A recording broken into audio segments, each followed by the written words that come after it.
അദ്ധ്യായം 22. കിഴക്കൻ ഗോത്രങ്ങൾ മടങ്ങുന്നു. റൂബൻ ഗാദ് ഗോത്രങ്ങളെയും മനാസയുടെ അർദ്ധഗോത്രത്തെയും ജോഷുവ വിളിച്ചുകൂട്ടി.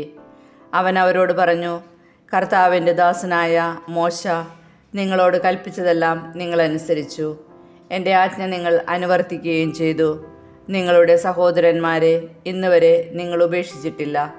നിങ്ങളുടെ ദൈവമായ കർത്താവിൻ്റെ കൽപ്പന അനുസരിക്കുന്നതിൽ നിങ്ങൾ ഉത്സുകരായിരുന്നു.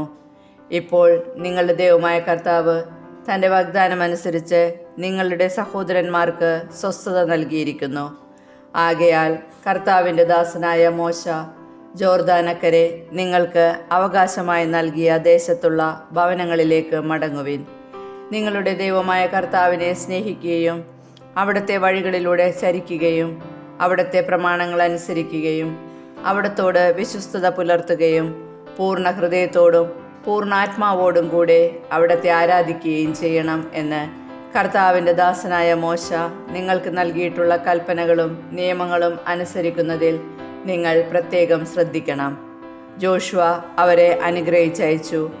അവർ തങ്ങളുടെ ഭവനങ്ങളിലേക്ക് മടങ്ങി. മനാസയുടെ ഒരർദ്ധഗോത്രത്തിന് മോശ ബാഷാനിൽ അവകാശം നൽകിയിരുന്നു. മറ്റേ അർദ്ധഗോത്രത്തിന് ജോർദാന്റെ പടിഞ്ഞാറ് ഭാഗത്ത് അവരുടെ സഹോദരന്മാരുടെ അവകാശ ഭൂമിയോട് ചേർന്ന് ജോഷുവ ഓഹരി കൊടുത്തു. അവർ അവരെ അനുഗ്രഹിച്ച് സ്വഭവനങ്ങളിലേക്ക് അയച്ചു.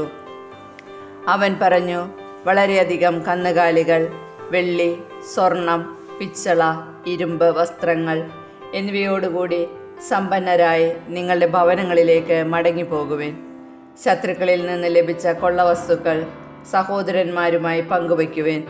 അങ്ങനെ റൂബൻ ഗാദ് ഗോത്രങ്ങളും മനാസയുടെ അർദ്ധഗോത്രവും ഇസ്രായേൽ ജനത്തോട് യാത്ര ചോദിച്ചതിനു ശേഷം കാനാൻ ദേശത്തുള്ള ഷീലോയിൽ വെച്ച് കർത്താവിൻ്റെ ദാസനായ മോശയുടെ കൽപ്പനയനുസരിച്ച് സ്വന്തമാക്കിയ ഗിലെയാദിലുള്ള ഭവനങ്ങളിലേക്ക് മടങ്ങി. ജോർദാന് സമീപം ബലിപീഠം. റൂബൻ വേഗാദ് ഗോത്രങ്ങളും മനാസയുടെ അർദ്ധഗോത്രവും കാനാൻ ദേശത്ത് ജോർദാനു സമീപം എത്തിയപ്പോൾ നദീതീരത്ത് വലിയൊരു ബലിപീഠം നിർമ്മിച്ചു. ഇതാ റൂബൻ വേഗാദ് ഗോത്രങ്ങളും മനാസയുടെ അർദ്ധഗോത്രവും ഇസ്രായേൽ ജനത്തിൻ്റെ അവകാശഭൂമിയിൽ കാനാൻ ദേശത്തിൻ്റെ അതിർത്തിയിൽ ജോർദാൻ്റെ തീരത്ത് ഒരു ബലിപീഠം നിർമ്മിച്ചിരിക്കുന്നു എന്ന് ഇസ്രായേൽ ജനം കേട്ടു. അപ്പോൾ ഇസ്രായേൽ ജനം മുഴുവനും അവരോട് യുദ്ധം ചെയ്യുന്നതിനു വേണ്ടി ഷീലോയിൽ സമ്മേളിച്ചു. ഇസ്രായേൽ ജനം പുരോഹിതനായ എലയാസറിൻ്റെ മകൻ ഫിനെഹാസിനെ ഗിലെയാദിൽ റൂബൻ വെഗാദ് ഗോത്രങ്ങളുടെയും മനാസയുടെ അർദ്ധഗോത്രത്തിൻ്റെയും അടുത്തേക്ക് അയച്ചു. ഇസ്രായേൽ ഗോത്രങ്ങളിൽ നിന്ന് ഗോത്രത്തലവന്മാരായ 10 പേരെയും അവനോടുകൂടെ അയച്ചു. അവർ ഗിലെയാദിൽ റൂബൻ ഗാദ് ഗോത്രങ്ങളുടെയും മനാസയുടെ അർദ്ധഗോത്രത്തിൻ്റെയും അടുത്തു വന്ന് പറഞ്ഞു, കർത്താവിൻ്റെ ജനമൊന്നാകെ ഇങ്ങനെ പറയുന്നു, കർത്താവിനെ അനുഗമിക്കുന്നതിൽ നിന്ന് പിന്തിരിഞ്ഞ് അവിടത്തെ എതിർത്തുകൊണ്ട് നിങ്ങൾ സ്വന്തമായി ഒരു ബലിപീഠം നിർമ്മിച്ചു. ഇസ്രായേലിൻ്റെ ദൈവത്തിനെതിരെ എന്തൊരതിക്രമമാണ് നിങ്ങളിന്ന് പ്രവർത്തിച്ചിരിക്കുന്നത്. പെയോറിൽ വെച്ച് നമ്മൾ പാപം ചെയ്തു. അതിന് ശിക്ഷയായി കർത്താവ് ജനത്തിൻ്റെ മേൽ മഹാമാരി അയച്ചു. ആ പാപത്തിൽ നിന്ന് ഇന്നും നമ്മൾ ശുദ്ധരായിട്ടില്ല.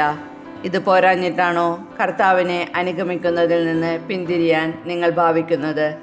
ഇന്ന് നിങ്ങൾ കർത്താവിനോട് മറുതലിക്കുന്നെങ്കിൽ നാളെ അവിടുന്ന് ഇസ്രായേൽ ജനം മുഴുവനോടും കോപിക്കും. ആകയാൽ നിങ്ങളുടെ ദേശം അശുദ്ധമെങ്കിൽ കർത്താവിൻ്റെ കൂടാരം സ്ഥിതി ചെയ്യുന്ന ദേശത്ത് വന്ന് ഞങ്ങളുടെ ഇടയിൽ ഒരു സ്ഥലം സ്വന്തമാക്കണം. നമ്മുടെ ദൈവമായ കർത്താവിൻ്റെ ബലിപീഠമല്ലാതെ മറ്റൊന്ന് നിർമ്മിച്ചുകൊണ്ട് അവിടത്തോട് മത്സരിക്കുകയോ അതിലേക്ക് ഞങ്ങളെ വലിച്ചിഴക്കുകയോ ചെയ്യരുത്. സേറായുടെ മകൻ ആഗാൻ നേർച്ച വസ്തുക്കളുടെ കാര്യത്തിൽ അവിശ്വസ്തത കാണിക്കുകയും അതിൻ്റെ ശിക്ഷ ഇസ്രായേൽ ജനം മുഴുവൻ അനുഭവിക്കുകയും ചെയ്തില്ലേ? അവൻ്റെ തെറ്റിന് അവൻ മാത്രമല്ലല്ലോ നശിക്കേണ്ടി വന്നത്.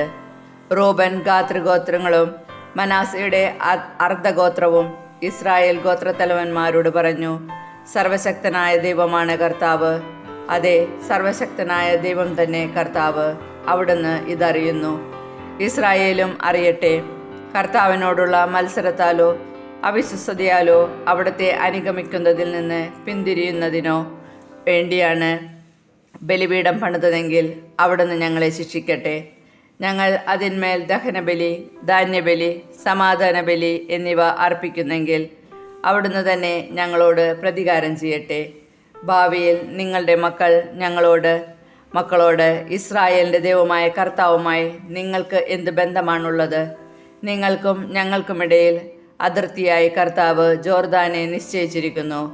റൂബൻ, ഗാദ് ഗോത്രക്കാരായ നിങ്ങൾക്ക് കർത്താവിൽ അവകാശമില്ല എന്ന് പറഞ്ഞ് കർത്താവിനെ ആരാധിക്കുന്നതിൽ നിന്ന് അവരെ അകറ്റുമെന്ന് ഭയന്നാണ് ഞങ്ങളിത് ചെയ്തത്. അതുകൊണ്ട് ഒരു ബലിപീഠം നിർമ്മിക്കാൻ ഞങ്ങൾ തീരുമാനിച്ചു. ദഹനബലിയോ ഇതര ബലിയോ അർപ്പിക്കുന്നതിനല്ല അത്. പ്രത്യുത ഞങ്ങൾക്കും നിങ്ങൾക്കും മധ്യേ നമ്മുടെ പിൻതലമുറകൾക്കിടയിൽ ഒരു സാക്ഷ്യമായാണ് അത് നിർമ്മിച്ചത്. കർത്താവിൻ്റെ സന്നിധിയിൽ ഞങ്ങൾ ദഹനബലിയും സമാധാന ബലിയും മറ്റ് ബലികളും അർപ്പിക്കുന്നത് ഭാവിയിൽ നിങ്ങളുടെ മക്കൾ ഞങ്ങളുടെ മക്കളോട് കർത്താവിൽ നിങ്ങൾക്ക് ഓഹരിയില്ല എന്ന് പറയാതിരിക്കാൻ വേണ്ടിയാണ്. ഞങ്ങളോടോ ഞങ്ങളുടെ പിൻഗാമികളോടോ ഭാവിയിൽ അവർ ഇങ്ങനെ ചോദിക്കുകയാണെങ്കിൽ ഞങ്ങൾ പറയും, ബലിക്കോ ദഹനബലിക്കോ അല്ല, നിങ്ങൾക്കും ഞങ്ങൾക്കും മധ്യേ ഒരു സാക്ഷ്യത്തിനായി കർത്താവിൻ്റെ ബലിപീഠത്തിൻ്റെ ഒരു മാതൃക ഞങ്ങളുടെ പിതാക്കന്മാർ നിർമ്മിച്ചതാണിത്. കർത്താവിൻ്റെ കൂടാരത്തിൻ്റെ മുൻപിലുള്ള ബലിപീഠമല്ലാതെ ദഹനബലിക്കോ ധാന്യബലിക്കോ ഇതര ബലികൾക്കോ വേണ്ടി മറ്റൊരു ബലിപീഠമുണ്ടാക്കി കർത്താവിനെതിരെ മത്സരിക്കുകയും അവിടുത്തെ മാർഗങ്ങളിൽ നിന്ന് വ്യതിചലിക്കുകയും ചെയ്യാൻ ഞങ്ങൾക്ക് ഇടവരാതിരിക്കട്ടെ.